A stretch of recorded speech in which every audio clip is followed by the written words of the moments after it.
प्रकरण 7 प्रज्वलनशील संत। कल रात एक सभा में मैंने एक योगी को जमीन से कई फुट ऊपर हवा में ठहरते हुए देखा। मेरा मित्र उपेंद्र मोहन चौधरी बड़े ही प्रभावशाली ढंग से बोल रहा था। मैंने उत्साहपूर्ण मुस्कान के साथ कहा, शायद मैं उनका नाम बता सकता हूँ। कहीं वे अपर सर्कुलर रोड के बादुड़ी महाशय तो नहीं थे? उपेंद्र ने स्वीकृति में सिर हिलाया। यह बात मुझे पहले ही ज्ञात है कि यह देखकर उसका चेहरा थोड़ा उतर गया। संतों के बारे में मेरी जिज्ञासा से मेरे सभी मित्र भली भांति परिचित थे। कोई नई जानकारी मिलते ही मुझे उनके पीछे लगा देने में उन्हें बड़ा आनंद आता था। ये योगी महाराज मेरे घर के इतने निकट रहते हैं कि मैं प्राय उनसे मिलने जाता हूँ। मेरे इस कथन से उपेंद्र के चेहरे पर उत्सुकता के भाव उमड़ते देख मैंने उसे और भी बातें बताना शुरू किया। मैंने कई कमाल देखे हैं। पतंजलि प्रणीत प्राचीन अष्टांग योग के विभिन्न प्राणायाम विविधियों में वे निष्णात हैं। एक बार बादुड़ी महाशय ने मेरे सामने भस्त्रिका प्राणायाम इतने जोर से किया कि लगता था मानो उस कमरे में सचमुच ही तूफान आ गया हो। फिर उन्होंने गर्जन करते श्वासोच्छ्वास को बंद कर दिया और वे अति चेतनता की एक उच्च अवस्था में निश्चल बैठ रहे। तूफान के बाद शांति का वातावरण इतना प्रभावपूर्ण था कि उसे कभी बुलाया नहीं जा सकता। मैंने सुना है कि वे कभी घर से बाहर नहीं निकलते। उपेंद्र के स्वर में कुछ अविश्वसनीयता झलक रही थी।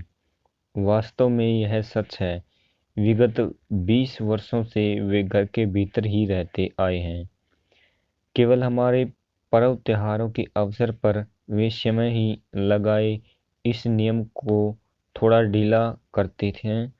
जब वे अपने ही अहाते में स्थित सामने की पगडंडी तक आते हैं, वहां पर भिखारी जमा हो जाते हैं, क्योंकि संत बादुड़ी अपने दयार्थ हृदय के लिए प्रसिद्ध हैं। गुरुत्वाकर्षण के नियमों को ठुकरा के वे हवा में कैसे रह पाते हैं? कुछ प्राणायाम के अभ्यास से योगियों के शरीर में जड़ता नष्ट हो जाती है। तब उनका शरीर हवा में उठ जाता है या फिर मेंढक की तरह यहाँ से वहाँ फुदकने लगता है। जो संत योगाभ्यास नहीं करते वे भी ईश्वर के प्रति तिरव भक्ति की अवस्था में हवा में उठते पाए गए हैं। इस संत के विषय में मैं अधिक जानता हूँ। क्या तुम उनकी सायंकालीन सभाओं में जाते हो? उपेंद्र की आंखें कौतूहल से चमक रही थी। हाँ, प्राय मैं जाता हूँ।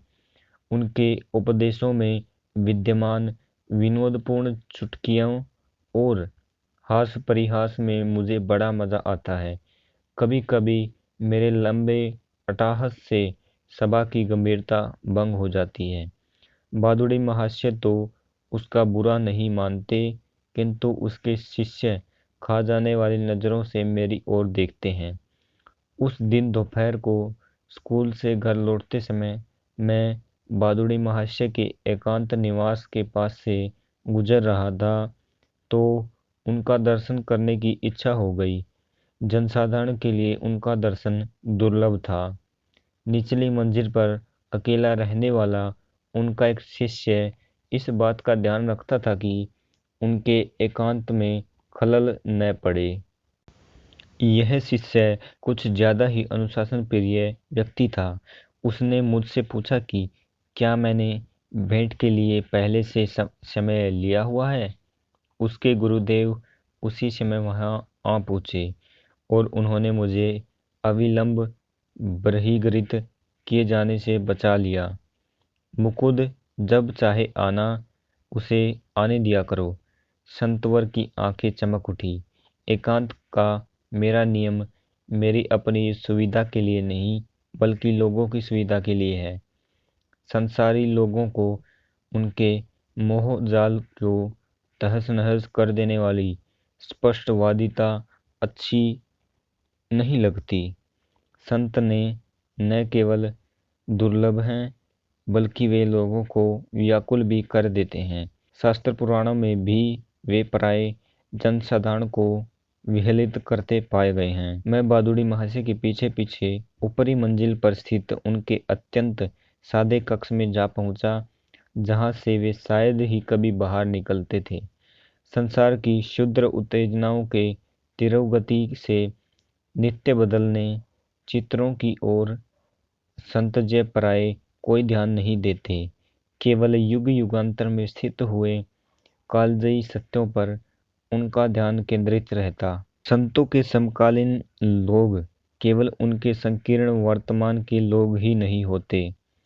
महर्षि, जहाँ तक मैं जानता हूँ, आप पहले ऐसे योगी हैं जो हमेशा घर के अंदर ही रहते हैं। भगवान कभी कभी अपने संतों को अप्रत्याशित परिस्थितियों में डाल देते हैं कि कहीं हम यह न सोचें कि हम संतों को एक विशिष्ट नियम की चौखट में बैठा सकते हैं। आरोग्य और शक्ति के ओतप्रोत अपना शरीर उन्होंने पद्मासन पर स्थित किया। उनकी आयु 70 और 80 वर्ष के बीच थी, परंतु आयु या निष्क्रिय जीवन पद्धति का कोई अप्रिय लक्षण उनके शरीर पर नहीं था। उनका सुगठित एवं सीधा शरीर प्रत्येक दृष्टि से आदर्श स्वरूप था। उनका मुखमंडल पुराणों में वर्णित ऋषियों के समान था। भव्य मस्तक, भरपूर दाढ़ी, शांत आंखें, सदैव ईश्वर की सर्वव्यापकता पर स्थिर। वे सदैव दृढ़ता के साथ सीधे बैठते थे। हम दोनों ध्यानस्थ हो गए। 1 घंटे के बाद उनकी सौम्य वाणी ने मुझे जगा दिया। तुम पराये ध्यान लगाते हो, परंतु क्या तुम्हें इसका अनुभव हुआ है? वे मुझे ध्यान से अधिक ईश्वर से प्रेम करने का स्मरण दिला रहे थे। साधन को ही साध्य समझ लेने की भूल नहीं करना। उन्होंने मुझे कुछ आम दिए। अपने गंभीर स्वभाव में भी मुझे हमेशा ही आनंदित करने वाली अपनी विनोद बुद्धि को प्रकट करते हुए उन्होंने कहा, साधारणतया लोगों को ध्यान योग से जल योग अधिक अच्छा लगता है।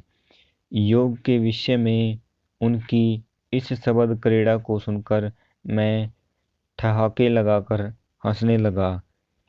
क्या हंसी है तुम्हारी? वात्सल्यपूर्ण चमक उनकी दृष्टि में प्रकट हुई। उनका अपना चेहरा सदैव गंभीर ही रहता था, परंतु उसमें भी परमानंद भरी मुस्कुराहट की झलक होती थी। उनके विशाल कमल नयनों में सदैव एक दिव्य हंसी छिपी होती थी। वे पत्र सुदूर स्थित अमेरिका से आए हैं।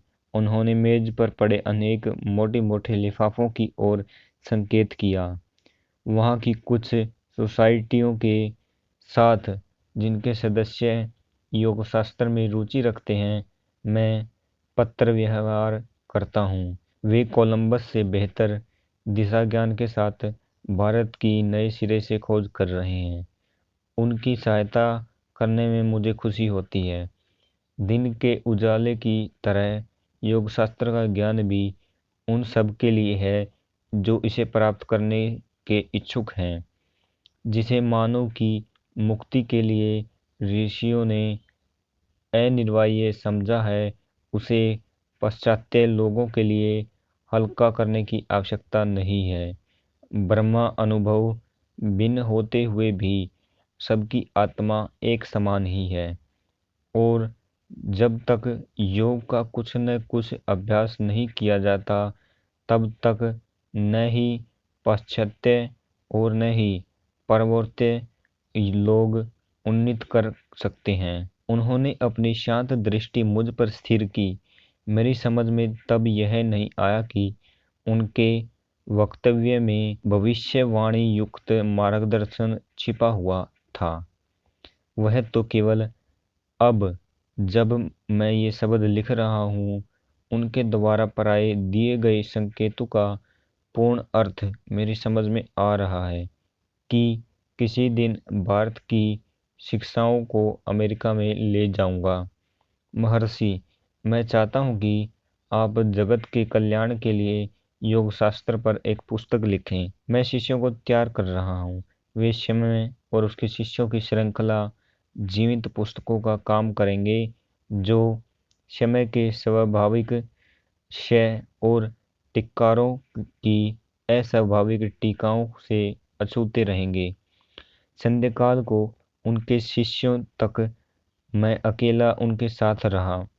शिष्यों के आने के बाद भादुड़ी महाशय ने अपना अद्वितीय प्रवचन शुरू किया। शांत बाढ़ की तरह अपने श्रोताओं के मन के कूड़े करकट को बहा ले जाकर वे ईश्वर की ओर ले चले। विशुद्ध बंगाली में वे हृदयस्पर्शी दृष्टांत देते जा रहे थे। उस दिन भादुड़ी महाशय संत संगति को पाने के लिए अपने राजसी जीवन का त्याग कराने वाली मध्ययुगीन राजपूत रानी मीराबाई के जीवन से संबंधित कुछ दार्शनिक तत्वों को समझा रहे थे। एक बार एक महान सन्यासी सनातन गोस्वामी ने मीराबाई से मिलने से इसलिए इनकार कर दिया कि वे स्त्री थी। उत्तर में मीराबाई ने जो कुछ कहा उसे सुनकर गोस्वामी विनम्र बनकर उनके चरणों में नत हो गए। महात्मा जी से कहो, मीराबाई ने कहा, कि मैं नहीं जानती थी कि सृष्टि में ईश्वर के अतिरिक्त और भी कोई पुरुष है। क्या हम सब उनके सामने स्त्रियां नहीं हैं? शास्त्रों का सिद्धांत है कि केवल ईश्वर ही एकमात्र सृजनशील पुरुष तत्व है। उसकी सृष्टि तो केवल निष्क्रिय माया है। मीराबाई ने भक्तरस के ओतप्रोत अनेक पदों की रचना की है जो आज भी भारत में प्रेम और श्रद्धा के साथ गाए जाते हैं। उनमें से एक है, साधन करना चाही रे मनवा, भजन करना चाही, प्रेम लगाना चाही रे मनवा, प्रीत लगाना चाही, निरनिहन से हरि मिले तो जल जंतु होई, फल मूल खाकर हरि मिले तो बहादुर बन रही, तुलसी पूजने से हरि मिले तो मैं पूजूं तुलसी झाड़, पत्थर पूजने से हरि मिले तो मैं पूजूं पहाड़, तृण भक्षण से हरि मिले तो बहुत मृग तृणी अजा, स्त्री छोड़ने से हरि मिले तो मैं बहुत मिले खोज, दूध पीवन से हरि मिले तो बहुत वत्स बाला, मीरा कहे बिना प्रेम न मिले नंदलाला। भादुड़ी महाशय जहाँ योगिक आसन में बैठते थे वहीं उनके पास पड़ी खड़ाऊ पर कई शिष्य प्रणामी रख देते थे। भारत में प्रचलित इस श्रद्धापूर्ण चढ़ावे का अर्थ है कि शिष्य अपनी भौतिक संपदा गुरु के चरणों में अर्पित कर रहा है। कृतज्ञ मित्र के रूप में प्रभु ही अपने भक्तों की देखभाल करते रहते हैं। गुरुदेव, आप महान हैं। उस पितामह तुल्य ऋषि से विदा लेते समय उनकी ओर भक्तिपूर्ण दृष्टि से देखते हुए एक शिष्य ने कहा, आपने ईश्वर को पाने के लिए और हमें ज्ञान देने के लिए अपनी संपत्ति, आराम आदि सब कुछ त्याग दिया। यह सर्वविदित था कि भादुड़ी महाशय ने बचपन में ही विशाल पैतृक संपत्ति को त्याग दिया था जब उन्होंने अनन्य भाव से योग मार्ग में पदार्पण किया। तुम ठीक उल्टी बात बोल रहे हो। भादुड़ी महाशय के मुखारविंद पर वत्सरना के अत्यंत सौम्य भाव प्रकट हुए। मैंने तो अंतहीन आनंद का विराट साम्राज्य प्राप्त करने के लिए कुछ थोड़े से रुपये और कुछ तुच्छ सुख विलासों को छोड़ दिया। फिर मैंने कोई त्याग कहाँ किया है? और उस निधि को बांटने में जो आनंद मिल सकता है उसका मुझे ज्ञान है। इसे क्या त्याग कहा जा सकता है? अल्प दृष्टि वाले सांसारिक जन ही वास्तव में सच्चे त्यागी हैं।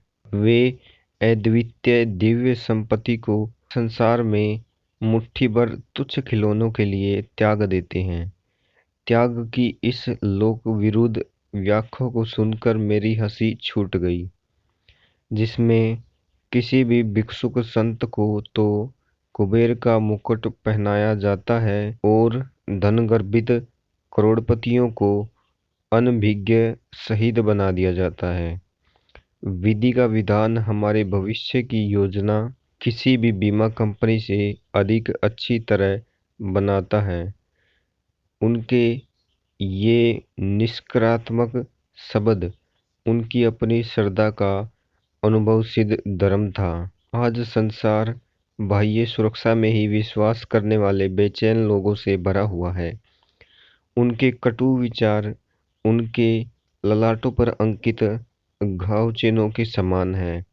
जिसने हमारे प्रथम श्वास के साथ ही हमारे लिए हवा और दूध की व्यवस्था कर दी, वह भगवान अपने भक्तों की दिन प्रतिदिन की व्यवस्था करना भी जानता है। स्कूल से छुट्टी होते ही इन संतों के द्वार की तीर्थयात्रा करने का क्रम मैंने जारी रखा। आंतरिक उत्साह के साथ वे अनुभव लाभ में मेरी सहायता करते रहे। एक दिन वे मेरे घर से दूर राम मोहन राय रोड पर रहने के लिए चले गए। उनके श्रद्धालु शिष्यों ने उनके लिए वहां नागेंद्र मठ नाम से एक नया आश्रम बना दिया। यहाँ मेरी कहानी अचानक कई वर्ष आगे निकल जाती है, फिर भी बादुड़ी महाशय के मुझसे कहे गए अंतिम शब्दों का उल्लेख मैं यहाँ करना चाहता हूँ। पश्चिम की ओर प्रस्थान करने से कुछ पहले मैं उनके दर्शन करने गया और आशीर्वाद पाने के लिए मैंने उनके चरणों पर सिर रखा। बेटा, अमेरिका जाओ, युग युगांतर की भारत की महिमा को अपनी ढाल के रूप में ले जाओ। विजय तुम्हारे ललाट पर लिखी हुई है। उस देश के भले लोग तुम्हारा हृदयपूर्वक स्वागत करेंगे।